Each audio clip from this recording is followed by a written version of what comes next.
Maman t'en prie, visite m'tabouaga. Moi bouquet sans présence sous ma fouba. Pas briller en mot pour la belle papa. Oh mon Dieu, même dans le désert. Maman t'en prie, visite m'tabouaga. Moi bouquet sans présence sous ma fouba. Pas briller en mot pour la belle papa.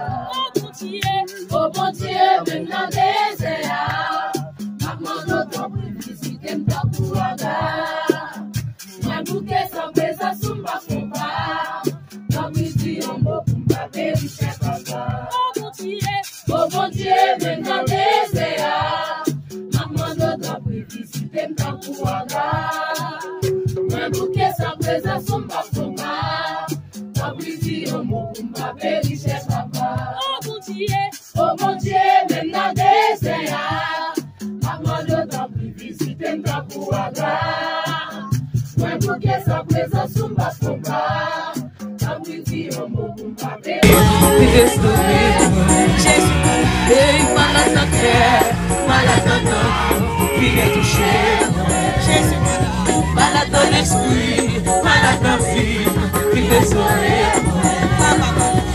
Malade dans cœur, malade dans l'âme, viens toucher.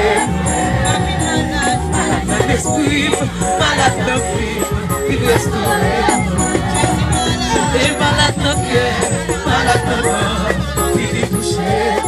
Jésus malade, malade dans l'esprit, malade dans la vie, tu peux sauver. Jésus malade dans cœur, malade dans l'âme, il est touché. Jésus malade, malade dans l'esprit, malade dans la vie, tu peux sauver. Jésus malade, malade dans cœur, malade dans l'âme, il est touché. Jésus malade, malade dans l'esprit, malade dans la vie, tu peux sauver. Jésus malade, malade de cœur, malade de l'âme, il est touché. Jésus malade, malade de l'esprit, malade de vie, il peut sauver. Jésus malade, malade de cœur, malade de l'âme, il est touché. Jésus malade, malade de l'esprit, malade de vie, il peut sauver. Jésus malade, ça merci.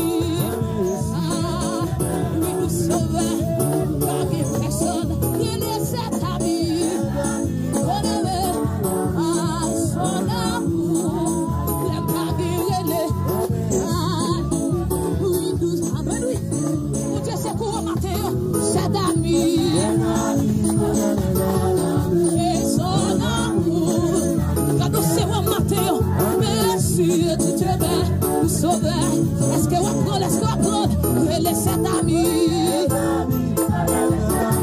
et son amour, sa merci,